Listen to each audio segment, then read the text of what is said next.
Les gars, j'espère que vous allez bien. Nouvelle vidéo où on va parler du 2-4-1. Donc le 2-4-1, système du foot à 8. On va déjà parler défensivement de ce qu'on peut dire sur le 2-4-1. Donc d'abord l'aspect défensif. Alors les zones de couverture favorables, déjà elles sont ici. On va les mettre. Donc voilà, elles sont là. Donc déjà on a deux milieux centraux qui vont nous permettre de défendre l'axe correctement face à peu près tous les systèmes, surtout face au 3-3-1, au 2-3-2 aussi. Donc déjà ça. Par contre, à contrario, on va avoir des zones d'infériorité, des zones à couvrir qui sont compliquées. Donc c'est cette zone-là et cette zone-là, donc forcément les côtés. Vu qu'on n'a que deux joueurs excentrés, un joueur à gauche, un joueur à droite, on va avoir plus de mal sur les côtés, surtout face à des systèmes où, par exemple, le 3-3-1, où le 3-3-1 présente deux joueurs sur les côtés. Donc là, on va avoir beaucoup plus de difficultés. On va le voir tout à l'heure avec l'animation. Mais ça risque d'être plus compliqué face à un 3-3-1 et on verra aussi les solutions qu'on peut mettre en place. Donc dans le profil type de joueur qu'on va rechercher, le profil type pour le 2-4-1, il va nous falloir des joueurs de côté qui ont un très très gros volume de jeu pour pouvoir répéter les efforts, assurer les couvertures nécessaires. On va prendre l'exemple. Ok, donc on retrouve bien cette zone-là d'infériorité. Donc là, on l'a ici. Ok. Zone où on est en supériorité. Et si le ballon se retrouve ici, en fait, on va avoir des difficultés pour que déjà ce joueur vienne faire un appel arrondi pour empêcher la passe ici être éliminée. Mais il va falloir, on va se retrouver en infériorité numérique ici. Mais surtout, ce qui va être difficile, c'est si ce joueur-là se fait éliminer. Parce que derrière, il faut que le joueur excentré côté ait l'intelligence de venir couvrir ce central-là pour qu'il puisse faire la course. Il est là le problème du 2-4-1 défensivement, c'est qu'à partir du moment où un joueur excentré est éliminé, derrière c'est tout le système qui est pris à défaut. Et derrière c'est une histoire de couverture pour, euh, pour tout simplement empêcher l'équipe d'être en déséquilibre partiel, voire déséquilibre total. Il faut aussi que on ait des joueurs qui soient complémentaires au milieu de terrain. Donc on va voir qu'il est possible d'animer le 2-4-1 différemment. L'idée, ça serait d'avoir deux joueurs, un profil plutôt défensif, qui va avoir le rôle de couvrir les espaces, de récupérer des ballons. Avoir un profil plus offensif, qui lui qui va soutenir l'attaquant. La solution que beaucoup d'éducateurs font, c'est de passer en 3-3-1 en descendant le 6 ici et en défendant comme ça en 3-3-1. Ça, on est sûr d'avoir l'égalité numérique et ça se joue sur du marquage individuel, sur du 1 contre 1. Après, là, c'est sur le papier, mais en fonction des matchs, ça peut être différent.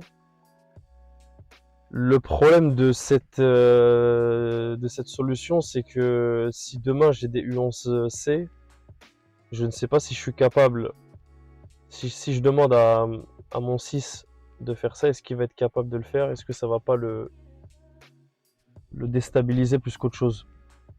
Donc cette solution, elle existe, elle est bien, mais je pense qu'elle doit être réservée à des équipes élites, avec des joueurs qui ont une culture tactique importante, parce que derrière, même les deux centraux doivent avoir la présence d'esprit de passer latéral, pas forcément donné à tout le monde. Et donc voilà, sur ça. Après, il y a une autre solution qui est plus simple et que je détaillerai dans la vidéo dédiée aux membres. Je ferai une vidéo dédiée beaucoup plus longue sur le 2-4-1 qui sera dédié aux membres. On fera ça. Donc voilà, le 2-4-1 maintenant sur l'aspect offensif, il permet un jeu axial important et de toute façon le jeu passera par l'axe souvent. Donc on va avoir souvent des circuits de passe qui vont être dirigés dans l'axe. Donc le rôle de l'attaquant va être important. Il va pouvoir faire office d'appui pour derrière trouver un joueur face au jeu et pour derrière pouvoir orienter et trouver des joueurs sur les côtés. Si des circuits de passe qui peuvent se faire aussi, mais cette fois-ci sur les côtés, où l'idée ça va être que le milieu offensif puisse se projeter un maximum, et qu'on ait cette relation qu'on avait expliquée avec le 10 vraiment ici, qui va gêner l'équipe adverse, qui va se mettre entre les lignes et pouvoir suppléer les attaquants. Et d'ailleurs trouver des solutions comme ça. Donc il y a cette possibilité là avec le 2-4-1. Il y a aussi la possibilité de construire du jeu à partir du gardien par la relance. Donc là ça va être comme ça.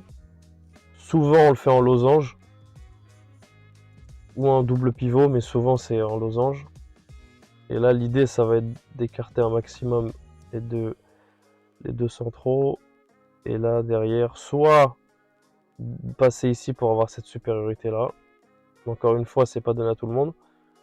Ou tout simplement en proposant une solution côté et derrière pouvoir avoir le jeu face à soi et derrière pouvoir combiner ici et là, et après il y a plusieurs solutions. Après c'est encore une fois c'est à votre créativité aussi, parce que là c'est sur le papier, les joueurs ne bougent pas, donc c'est à nuancer aussi par rapport à l'opposition que vous avez. Si là vous avez un 3-2-2,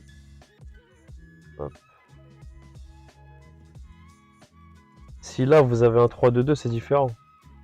Un 3-2-2 ici, à l'intérieur c'est bouché. Donc là on va s'adapter. On va pas forcément faire les mêmes circuits de passe, on va pas faire pas demander les mêmes déplacements aux joueurs. Les joueurs aussi vont comprendre. Donc voilà, ça dépend aussi de l'animation, du système que vous avez en face de vous. Donc voilà, le rôle des excentrés, il est essentiel.